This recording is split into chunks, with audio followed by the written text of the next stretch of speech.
And welcome, everybody, to another episode of Come Play With Us, Danny, the horror movie review podcast hosted by me and my sister, Megan.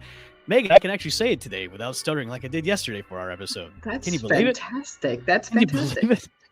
Well, welcome in, everybody. Make sure to go to our YouTube page at Come Play With Us, Danny Show. Hit the subscribe and notification bell. That way you get notified when new episodes drop. We have a very special episode tonight, and a very special guest joining us once again is Drew J. Pumpkinhead. Drew. Hi, Drew. Hello, everybody. Hello. Hello. Good morning, Hello. evening. Yes. Oh and my God, it's morning evening. Halloween weekend to you as well. So, Yes. yeah. So we do have a very special show. We are doing our villains showcase. We have each picked 5 villains to put up on the pedestal of villainhood in the horror movie realm. I know that was like off the cuff right there. I know. Oh, don't fuck it up. I'm not. We have put these villains on our pedestals of horror, and we will be going through them and explaining to you why we have picked these all-time villains to be in our top 5 countdown. And Megan is going to go first. So Megan, Yay! take it away. Okay, folks. All right. So we, like I said, we each have 5 to pick from. So my first one is going to be Patrick Bateman. Mm-hmm. For those who do not know who Patrick Bateman is, you've been living under a rock. So Patrick Bateman is the main character. It's actually a fictional character created by novelist Bret Easton Ellis. He is the villain, protagonist, and unreliable narrator of Ellis's 1991 novel American Psycho. Have you read the book? I have. Okay, I have read the book too as well. The book is so much more aggressive. Yes, than the it movie. is. It's so like, wow, they left a lot in the book. So yes. I think I started the book, but I didn't. Did you start? Finish it. Finish it, please. Please. So Patrick Bateman is actually portrayed by Christian Bale in the 2000 film adaptation of the same name. I picked not necessarily him as the first one, but I picked Patrick Bateman because this movie was one of my favorites from early 2000s. In the respect of Patrick Bateman, he tries to pass it off as his life is perfect, but he's a raging psychopath deep inside. And I think that how he was portrayed in the movie versus the book was somewhat spot on. You're right. Like, yeah, like Christian Bale. Now the original casting of him was actually Leonardo DiCaprio. It was, yes. Yeah, it was. Leo was going to be cast in the part, and then it was in development hell for a little bit, and then he dropped out, and then they got Christian Bale to do it. So. I don't think that Leonardo would have done a good job. That's just my opinion. I think if Bale if did they a would really have good job. if they would have gotten him, I think his interpretation would have been way different. I think it would have been too soft. No, honestly. But I don't know, Megan. I mean, maybe back then, but like compared to the roles where he's like, look at him as Calvin Candy in Django Unchained. Like, look how he was like unhinged in that movie when he got like psychotic in that movie. So I just think that Bale, his portrayal of this character was spot on. Like perfect casting, perfect casting. It was great. I feel like Leo could have nailed it. Yeah, you think so? I think so too. I agree with you, Drew. Okay. I think if Leo would have played it, they're both of the versions of whatever Leo played would have been totally different. Yeah. Like than what Bale did. But yeah, I think it would have been great casting if they got Leo. Because I think originally too, like Oliver Stone was going to direct it and have Leo star in it. Yep. So some of the rundowns that Bateman actually did in the movie is that he is a serial killer murdering a variety of people, including colleagues, the homeless, and prostitutes. His crimes, including rape, torture, necrophilia, and cannibalism, are graphically described in the novel. For Drew, you need to finish the novel. It is actually probably one of the most fantastic. It says Bateman it's always was born good to finish a novel. Yes. Bateman was born October 23rd, 1962, comes from a wealthy family. His parents own a house on Long Island where he mentions a summer house in Newport. His parents divorced sometime earlier while his mother became sick and now resides in a sanatorium. His father, who first appeared in Ellis's preceding novel, The Rules of Attraction, grew up on an estate in Connecticut and now owns an apartment in the Carlyle Hotel in Manhattan. He kind of goes through a little bit of that in the movie. It's real quick if you guys have never actually heard that. Basically, I don't know. I think that his personality, it is spot on to an actual psychopath. Like, he tries to portray that he has feelings about people. He tries to, and if you watch him laugh or if you watch his facial expressions, they're extremely forced. So that's why I picked him to be one of mine, because he was one of my favorite psychos. There's an idea of a Patrick Bateman. I have just skin and hair just like everybody else. Did you say before? Yes. Go ahead. Did I say before something about the rules of attraction? Yes. His brother is the in rules that of movie. attraction. Yeah, his brother is in that show. Sean Bateman. Okay, so I have seen that. Portrayed by is James that James Van Der Beek? Yeah, yes. James Van Der Beek. Yes. Ah, cool. Which in that movie there is a, I don't know if it's in the movie or they may have cut it out. There's a scene where Sean actually calls Patrick on the phone asking him for money, and they were gonna have Christian Bale cameo in the movie as Patrick Bateman, but they couldn't get him. He wasn't available, so they cut it out. Yep. Which would have been a fun cameo, by the way. That would have been cool. Yes, it would have been. Yeah. Cool. Yeah. Okay, so Patrick Bateman is my first one. Okay. So we're gonna go on to the second one. My second choice is, drumroll please. All right, so for those who don't know who this is, and this is in lieu of my wonderful wife who wanted me to do this as one of her picks, this is Rose the Hat.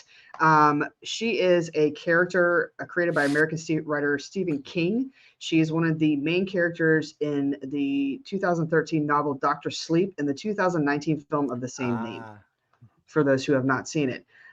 She's actually portrayed by the Swedish actress Rebecca Ferguson. She has many aliases: Irish Rose, Rose the Hat, and Queen Bitch, which I like the third one. Yes. Her occupation is a cult leader and serial killer. Evan and I actually just had a conversation on this before we got on. I have the book myself, and it's about yay big. And in reference to the book and the movie, as many Stephen King movies are not really put out well in movies, I think this was really good. For Rose the Hat, she runs a cult basically called the True Knot, and she basically sucks the souls out of people, namely children. Children is what she targets basically, and she has absolutely no mercy on anyone.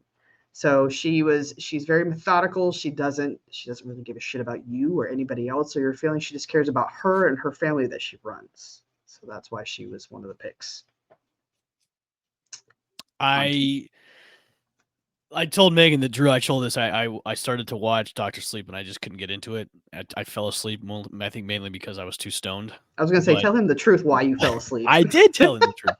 But good like yeah, but the scenes that she was in, she definitely is very like the title Queen Bitch. Like, yeah, like she's So it goes well with the character. I think Rebecca Ferguson did a really, really good job playing Rose the Hat. If you've never seen that movie or actually read the book, go ahead. What is the confession? I think what you just said. Look, I haven't read the book or seen the movies. The Shining. Okay. I've seen bits of them, and considering that's what your podcast is named after. Yeah. You've never seen The Shining. Oh, Drew. I've that seen is your homework, sir. Yeah, I know. And a group of friends went to see Dr. Sleep at the cinema, but I wasn't available, so I need to watch them both together. Yes, you do. Yes. Maybe that's my Halloween night treat. There you go. Double session. I think you should go. You should rent or stream. I think you could probably stream The Shining. Yeah, you definitely need to watch it. Definitely. Yeah. Here's Johnny. Exactly. All right. My third one is, for those who don't know who this is Bughuul. Bughuul is by far one of my favorite characters and or one of my top 5 favorite horror movies. This character comes off of the movie Sinister, which is mine and Evan's one of our favorite movies together. In my top 3 of all time, man. Oh yeah, it's way up there. Bughuul Boogie Johnson is creepy. Oh yeah, is a obscure pagan deity that feeds on children, serving as the main antagonist of the film Sinister. He would manipulate the lives of children and have them kill their families, then consume the child's soul. You know what's great about him? Yeah, he doesn't kill anybody. No, he makes people kill other people. He makes people kill other people. He doesn't kill anybody. That is the sign of a good villain, is when you can manipulate other people into doing your dirty work. Yes. And this is by far, I've actually read some of the reviews of this, and they had a hard time trying to get this character put out because in the first part of it, it was too creepy, and people thought this movie actually wasn't going to get produced. Well, that's dumb. It is. It's just dumb. But it's the best part. I know. Yeah. Scott Derrickson, who actually produced this, he was spot on with this character, and I think that, I mean, you can't get any creepier or even worse than somebody who manipulates somebody else to kill somebody. Meg, like, you know how we were talking about Halloween Horror Nights and like missed opportunities? Oh, this would have been fantastic. Oh, this would have been a great haunted house to have Sinister as a haunted house at Halloween Horror Nights. Like, I would be. I don't know if I could even go into something like that. Like that in itself would be. It would be fantastic. It would be something, and you know how Blumhouse always has their houses every year to try to have. This would be something that they could put out. Yeah, like a Sinister haunted house at Halloween Horror Nights. That would be money. No, money. So just a little bit more explain about Mr. Bughuul here. First off, Mr. Boogie is only a nickname for the monster at the center of the Sinister movies. His real monkey is Bughuul, sometimes spelled Buhguul. Bughuul is a pagan god dating back to Babylonian times, as well as he's not a benevolent deity. To survive, Bughuul requires the souls of human children, which he literally consumes. He doesn't do it painlessly either. He's luring them into another world, which he snacks on their souls over a long period. Bughuul is the brother of Moloch, another children snacks. Bughuul is the brother of Moloch. Children. Another pagan deity that preys on children. Although the two aren't friends, Moloch is actually reasons Bughuul's mouth is sealed up. All right. Okay. All right. There's that. Yes, it was, wasn't it? All right, on to my fourth one. Sorry, just quickly. I said before, but the mic was off. Even the music from Sinister would be scary enough. Yes, on its own in a Halloween Horror Nights type scenario. Oh my god, yeah. I remember seeing this in theater, and one of the biggest thing with me with this movie was the music. Like the music creeped me out the most because it added to the tension of the movie already. And 100%. That scene when Ethan Hawke goes into the attic of the house. And the music gets more intense as he's going up in the attic. It creeped me out because you didn't know what he was going to go see, but like the music added so much to that movie. It was. We talked about that. So we did Sinister on one of our shows. Yeah. And the reason behind it is it was Icelandic death metal, I think it was. Yeah. Okay. There was some bands that put out some, and they actually, if you look up Sinister the movie, they actually list some of the bands that were actually featured on that soundtrack, and they're the reason why it was so horribly creepy was their actual music. Yeah, not going to Iceland anytime soon. No, it resembled. Sorry. No, you're good. You're good. To me, it resembled. Remember that one of those musical instruments you had as a kid? And it had sort of a small drum and two plastic balls attached, and you'd go like that. Oh yeah. It was like the Indian toy. You go back, you twirl it back and forth, and it hit the drum back and forth. Yeah, that's kind of what the Sinister music was like. Kind of a warped version of that. No, thank you. Yeah. All right, my fourth one is this one I pulled out of left field. Anybody know who this is? It's such a bad. Yes. It's such a bad movie, but it's so good. Yes. It's so good. So this is a 1992 horror slasher. It says in 1957, Evan Rendell, played by Larry Drake, which I don't think they could have gotten anybody else better to play this, flees after his father is lynched for killing multiple patients in his effort to find a replacement heart for his ailing wife. After 35 years, Evan escapes from a mental institution, not the Evan that's hosting the show, and returns to town for revenge, killing off residents one by one. When Jennifer, who played by Holly Marie Combs, who's actually from oh God, it's the Witch series. Charmed. Thank you, Drew. And her friends break into the Rendell house out of morbid curiosity. Evan notices Jennifer has a heart condition similar to his mother's and decides to make her his final victim. I picked Dr. Giggles because I remember seeing this movie and how utterly cheesy but yet good all at the same time was. It was so bad. I remember watching this on VHS and just going, yes, this is so stupidly good. I just cannot stop watching because it's just so stupidly good. Drew, have you seen this movie? I have. I'm trying to recall it.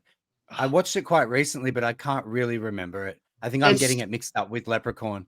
Oh, I mean, those two you could put in the same category as so. I mean, yeah, sort of just good. Bad acting, early 90s type. Vibe, oh yeah. I mean, it runs right in there. To me, it should have been like an 80s type of horror slasher where it's just so ridiculous for no reason. Dr. Giggles is in like the same vein of like horror movies, just like trying to pick random objects out of the room. Like, okay, it's the killer chair, like the Mangler was, where the killer like the killer. Like laundromat press, like okay, yes. what could be a killer? A doctor who just giggles all the time. It's like we'll take anything out of left field to make a horror movie out of. And it was literally he giggled like it was the dumbest. It was the dumbest movie ever. It was so good though. Yes, so that was my fourth pick. All right, so my last and very not least is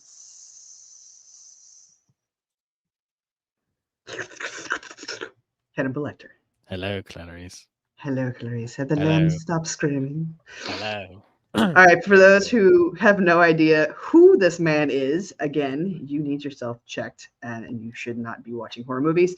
Dr. Hannibal Lecter is a character created by the American novelist Thomas Harris. Lecter is a serial killer who eats his victims.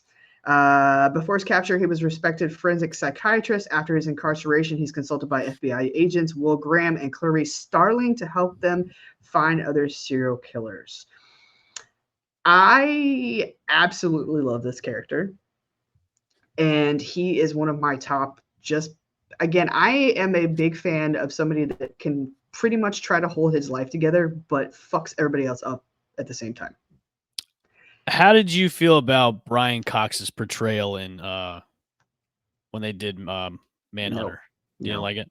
No, I was not a fan. Mm-hmm. And I didn't even like with Hannibal Rising. Don't get me started on that stupid ass movie. Did you ever see Hannibal Rising, Drew? No, I don't think I did, but I did see Manhunt, and I really liked Brian Cox's performance, but it was absolutely overshadowed by Anthony Hopkins. Yeah. Oh yeah, of course. Yeah. I think Brian Cox brought excellence, but Anthony Hopkins brought something way beyond that. Yeah. Oh yeah. He's almost like a master class of like, hey, that your portrayal was good, but check this out. Yeah. I know Evan doesn't want to mention this, but Hannibal Rising, I loved the movies Silence of the Lamb, Hannibal, and Red Dragon. Those three, by any standards, those were fantastic. Those were my favorites.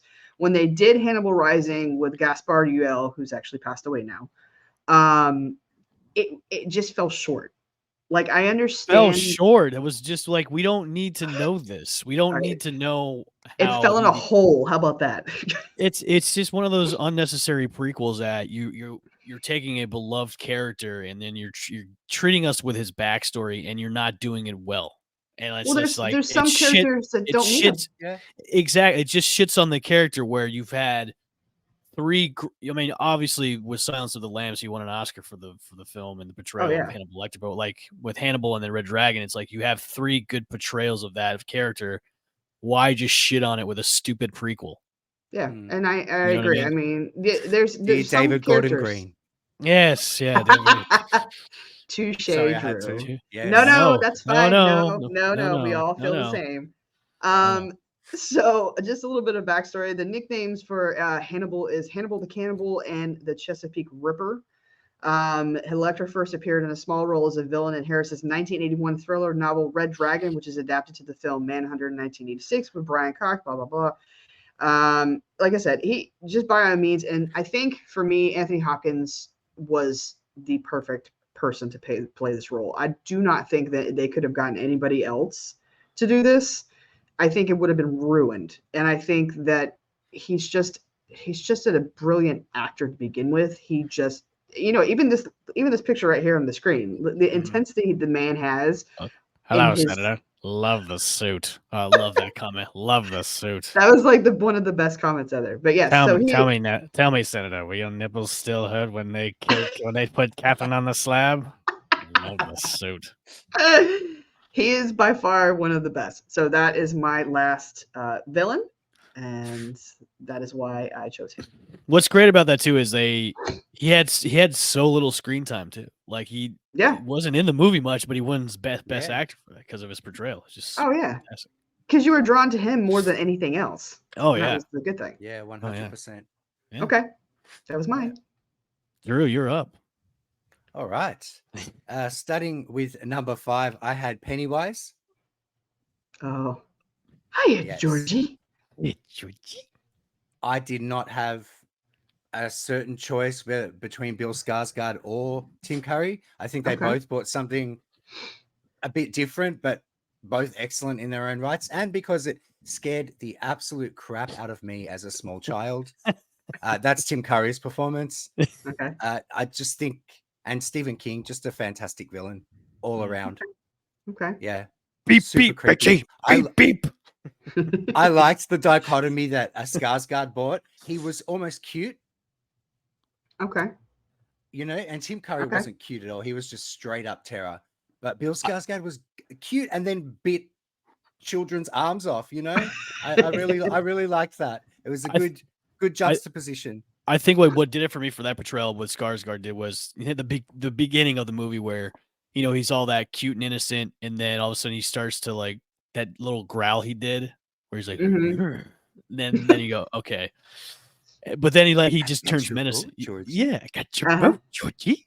Yeah, and he turns menacing, and then his jaw opens up and just chomps the shit out of your arm. So yeah, I think it was for me like some of the scenes that he had. He was actually kind of like drooling in some spots. If you actually like watched him in certain scenes, like he would lean forward, and from his bottom lip, he would just let this line of drool go out. Yeah. And when these movies now, Tim Curry for me. This is something I traumatized my friends with back in the day because we had this on VHS. We had it. So when I had sleepovers, I would play this on a constant time, all the time. Everyone remembers.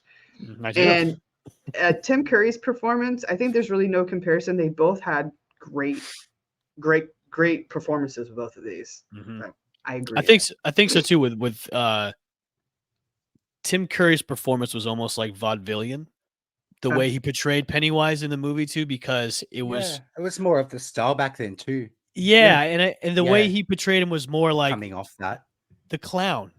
He was the clown, but he was the menacing clown, and it was vaudevillian, which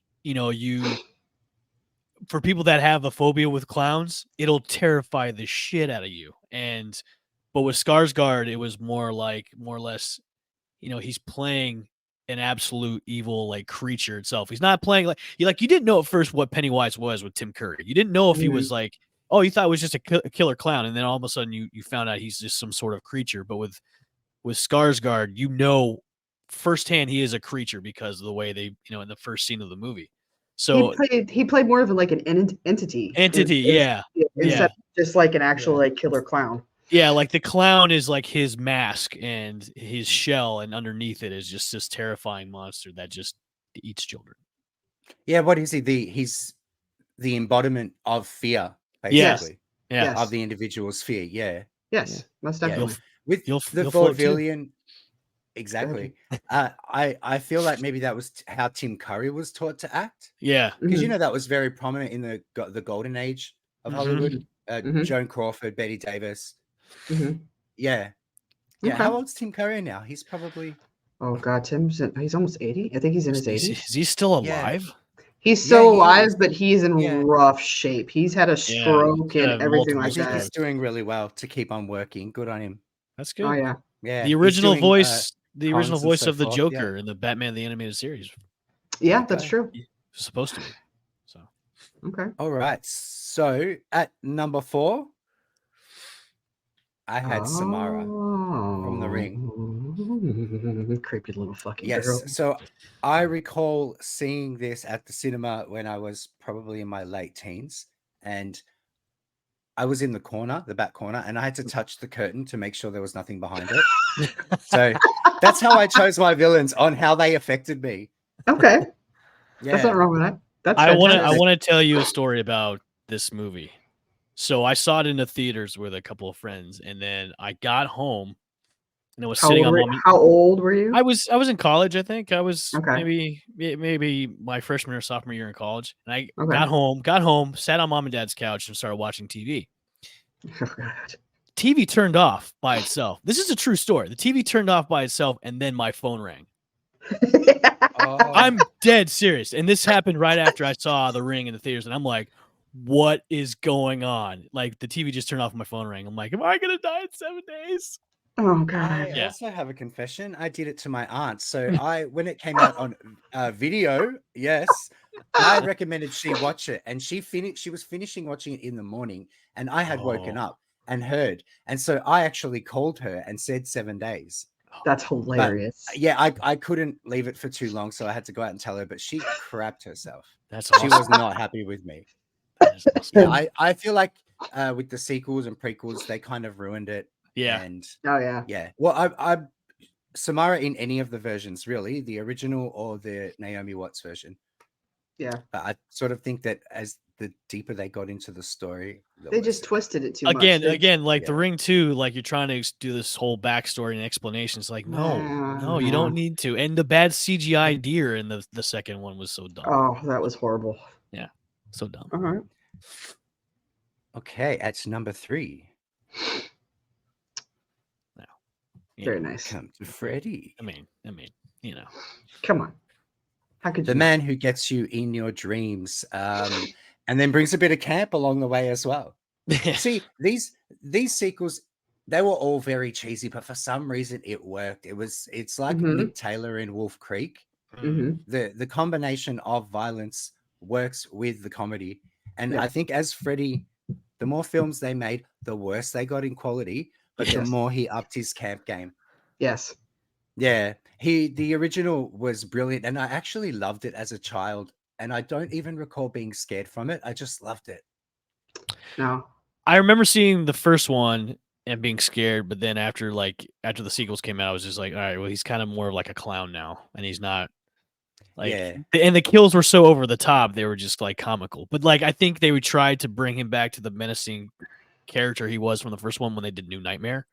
When New Nightmare came out, it was like that was great. It was a great movie too. I think they tried to dial it back to where he was in the first movie as this menacing character. Because I don't think in New Nightmare there wasn't really any comedic elements to it. It was more like a serious Nightmare on Elm Street movie. It was. That was more of like the origin story kind of original kind of thing with it. I saw Freddy as a kid, and he never scared me. It wasn't something that I was like, oh, this is really unnerving. It's not. He just looked like a lunatic with a fucking glove that had knives on it. Like that wasn't to me. It wasn't anything horrific, I guess. Yeah. And because they had such a comedic element to him, I think that's where it just kind of got lost. Now, when they made the remake of it, that pissed me off. Terrible. Absolutely terrible. What a waste of space. Oh, yeah. I think what's her name? I think Rooney Mara's performance was excellent, but other than that, yeah. I just it was horrible. Before about them declining in quality, I just want to send a little love note to say thank you to Dream Warriors as well in there because that was amazing. But I meant afterwards. Go Dream Warriors. Yes. Yeah. Okay. Number 2. Now, this antagonist did not get the story she deserved, I feel. This is a wonderful freaking villain. 110%. I think she's one of the best villains around. That's why I've put her at number 2. And I think they could have done more with her origin story. The Conjuring universe is great because it has very subtle scares, but I think they could have upped it a little in this case. The painting scene from The Conjuring 2 is, to me, one of the most haunting scenes ever. Yes, I agree. It was so well done. I was sweating in my palms and shaking. I couldn't believe it. That's fantastic. Yeah. I mean, nothing's more scarier than an evil nun. I mean, yes, taking on the most blasphemous form. Bonnie Aaron's face, just begin with, is just unnerving. Like, I'm sorry. Yeah, she's a wonderful actress, but Jesus, her face is just so unnerving. God, she doesn't look like that in real life. God. Similar to it, yes, she does. I know, I'm just messing with. I would say striking. She does. So yeah, they didn't have to do a lot. No, I think what Megan's saying is she has that shaped nose. She has those cheekbones. She has pointy features. Pointy features. But obviously she's not scary in real life. She's got really piercing eyes. I would have even been happy if this character spoke. I think they could have made that work too. So I'm going to kind of ruin it for everybody involved. For those who have not seen The Nun 2, I actually went to the theaters and saw this. Now, what they tried to do with this movie is they tried to do an origin story of Valak, and they fell flat on their face. That's all I'm going to say. I was very disappointed, and I think they could have done better. And also, I don't know if it's just me getting old or whatever it is, but I'm tired of sitting in movie theaters where the screen is so damn dark that I cannot tell what I'm looking at. Yes. Yeah, I agree. I can't. I'm going blind, so yeah, I agree. They could have done a little more, but like I said, I think they were going for subtlety because it's, apparently based in a universe that has this based on a true story. That's great. Yeah, so they can't go too out there. Yeah, because it sort of loses its reality, even though that's up for that's an opinion. Yes. That's up for debate, but we won't get into that. Right. Moving along to number 1, shall we? Mr. Hannibal the Cannibal. Yeah. Okay. Give your opinion. Give your opinion. He just embodied the role. Okay. 100%. That's all, plain and simple. Chilled me to the bone. Literally. Just fantastic. Right down to his eyes, like you said before, with the image you had on screen. Just everything. And it had an element of realness to it as well. Yeah. That maybe some of the other horror icons don't have when there's ghosts or demons or that's all. Straight up. Thank you, Anthony Hopkins. I love watching you all the time. That's fantastic. And especially in this. Oh, yes. Did you know that Anthony Hopkins is actually autistic? I didn't know that. You didn't know that? That's fine. That. He actually is autistic, which makes it so much better because that's why he's a genius. He's a genius in what he does. It's fantastic. All right, Evan, what did you pull out of your ass? All right, so I don't really have an order for mine. First, I'm going to go with. He has no name in the movie, but John Doe. Kevin Spacey's portrayal of John Doe in the movie 7. I remember first seeing the movie 7 and just being, and I love David Fincher. He's a fantastic director, and this movie just is, to me, the perfect movie. Just overall, like performance-wise, and when it's finally revealed who this person is, when he comes into the police station, and you hear a subtle detective, and then you hear detective, and then detective. And and they pan over to Kevin Spacey. He's got the bloody fingertips. He's got blood all over his shirt. And then he brings it back down to, just the way he embodied that role where he's out of his mind. He hates the world and he's building this masterpiece to where it's going to be followed and studied. And he thinks this in his mind. He thinks this in his head where even if I'm gone, this is going to be looked at and studied upon. And this psychopathic guy who had made other people kill other people. He killed people too. Yep. And the way he planned out his 7 deadly sins to each of the people, that takes time. It takes so much effort to do this. And this plan he had, put out there for 7 people to be, put up as 7 deadly sins to what it's a way he just looked at the world as just an ugly, dirty place. And I love the scene where they're in his apartment and they're just going through notebooks upon notebooks of him just scribing along. Yep. Like, and just, you kind of get a glimpse of what his mind was like. I saw a man on the subway the other day, and I just started laughing uncontrollably until I threw up, like, and then just kept laughing after that. Like we want to know who this guy is. And then finally, they get the phone call in the apartment where, you kind of ruined my plan. So I'm going to have to speed up my timeline. It's just like, okay, now it's going to be ramped up. And then the multiple murders happen then. And then finally, what the whole what's in the box, scene where he's like, I tried to play house. I tried to be like you. I tried to be the good husband that you are. And then, so I took something and I cut off her pretty little head and put it in the box. What's in the box? So, but like, and what's great about this movie too is at the end of the film, Kevin Spacey didn't want to be billed as on the movie. They just put John Doe as John Doe. They didn't put Kevin Spacey as John Doe. He didn't get billed in the movie, which I thought was brilliant too. Where obviously Kevin Spacey has his things off in his personal life, but as an actor, he's so great in this role. And even when he did as Kaiser Soze and Verbal Kit in Usual Suspects, like another great role where he just embodied that film role. And then I think with John Doe is just an all-time villain in the movie. And I mean, 7 is just a great film overall. Like, it's just so gritty. It's so dirty. It's in Chicago. It's like Chicago gets so much rain, but it's like so dirty. And like, it just like 7 is a great film. And I think him as that villain, it was so great casting him in there, and then just that reveal and just keeping him mysterious too was great too. So he was very methodical in everything that he did, and it was just to a T. And as weird as this is, and he's everyone.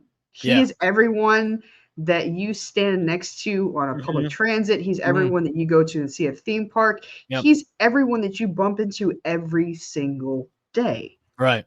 Please don't tell me that. That has basically just, he's had enough, and this is the way that he decides he wants to fix things. I agree. All right, my next one is The Thing. I didn't get one like photo because The Thing can be anybody, so I picked The Thing, and not the stupid prequel, not The Thing is John Carpenter's The Thing, which The Thing is a great movie villain is because you don't know who it is. And you don't even know it could be you, where you think you're human, but you maybe the Thing. You don't know it. And I love those types of movies. And Megan, you and I talked about The Thing before on some of our earlier episodes. Is what's great about The Thing is there's such isolationism in that movie where you're so encapsulated at this one spot where you're in the zone with 8 other guys, and you don't know who is who. You don't know who is the Thing. And when it's finally revealed, you see this horrible creature that just takes the lives of the other people and just merges them into this horrific, gross creature.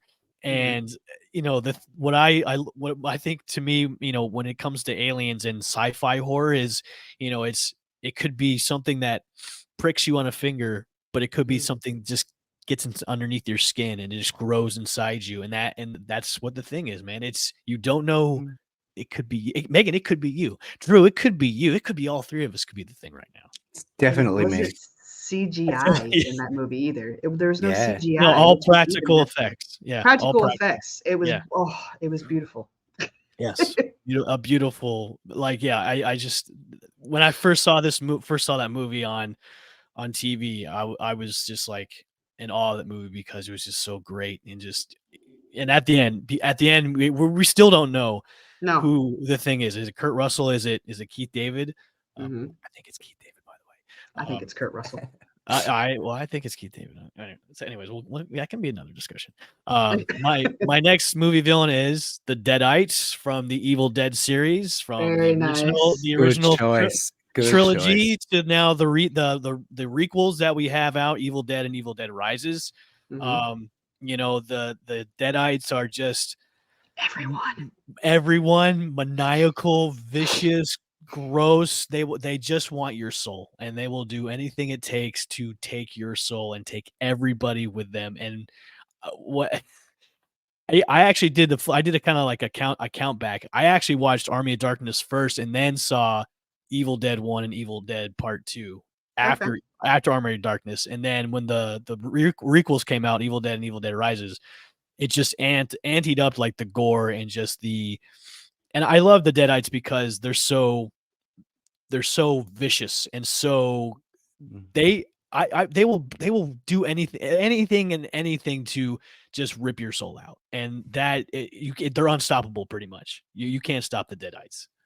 Just don't pick up the stupid book and read from the book, for God's sakes. Just don't read from the goddamn book. If you see a creepy looking book bound in human flesh and blood, just don't read from it. But everyone reads from those creepy books. That's everyone. I know. Doesn't matter what it is. But yeah, I picked the Deadites. No, go ahead, Drew.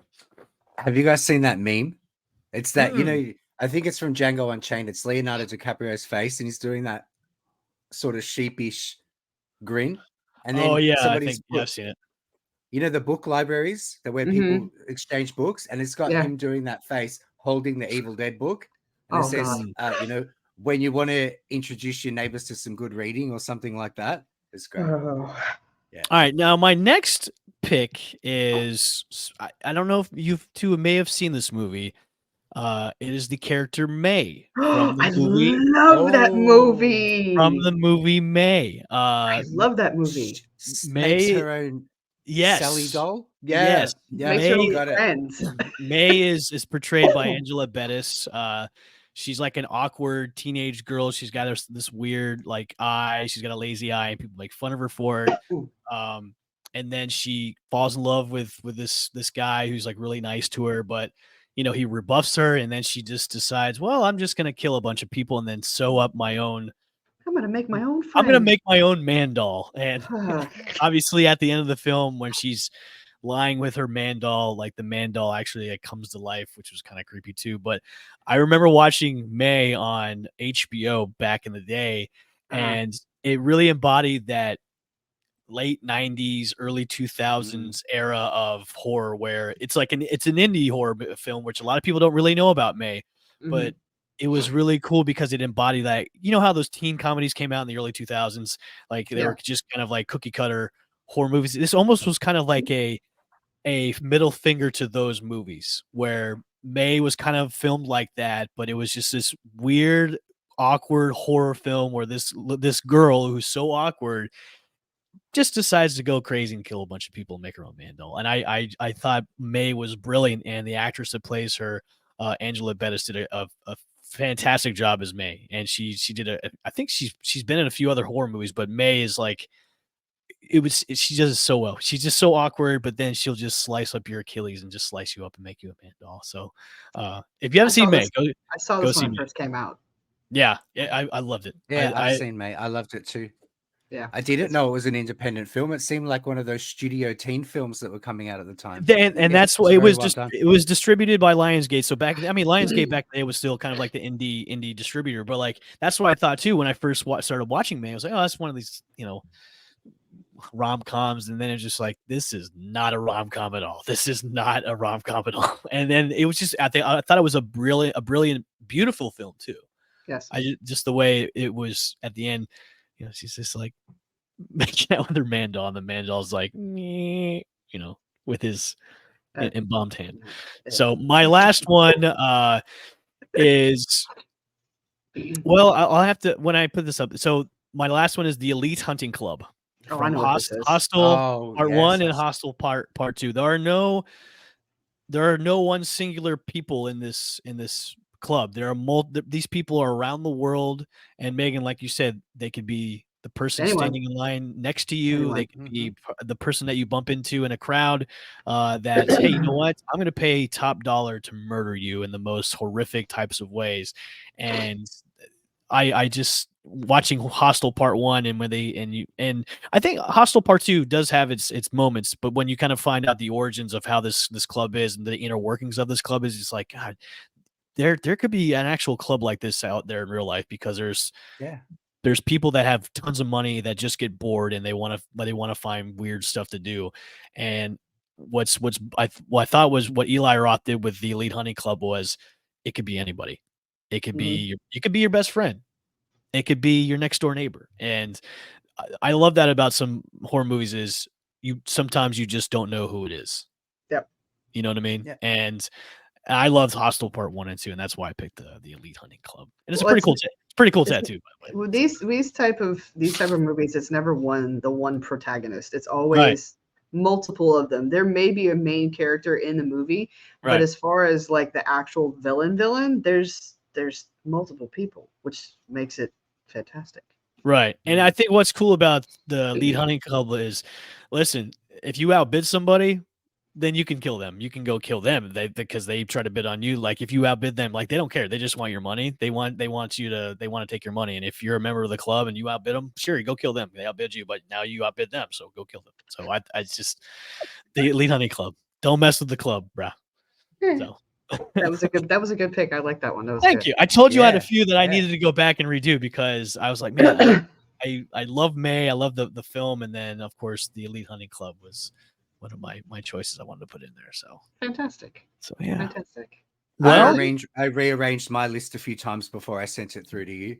Yeah, I completely did. I stuck with my choices. Yeah, good. I took 3 of mine out. So mine were more generalized, and then I just replaced them with other people. So that's what I did today. I took a couple out. I took a couple out and put a couple in today. That's what I did. We had the same number one, Megan. I know. Yes, I didn't even know that. Perfect. No. And I kept him in because that was one of my originals ones, which is fantastic. So, all right, guys. Well, everyone, thanks for joining us once again for Come Play With Us, Danny, the horror movie review podcast. Thank you for tuning in for our villain showcase. And thank you to Drew for joining us once again as our special guest and joining us on our villain showcase. Of course, guys, make sure to go to our YouTube page and hit that notification subscribe bell at Come Play With Us, Danny show. We will be back next week for, well, of course, this is Halloween weekend, and next week is Halloween. So keep a lookout for a new episode that will drop next week. Again, myself, Megan, and for Drew. Thank you very much. I'm off to prepare my party. We'll see you guys later on Come Play With Us, Danny. We'll see you later.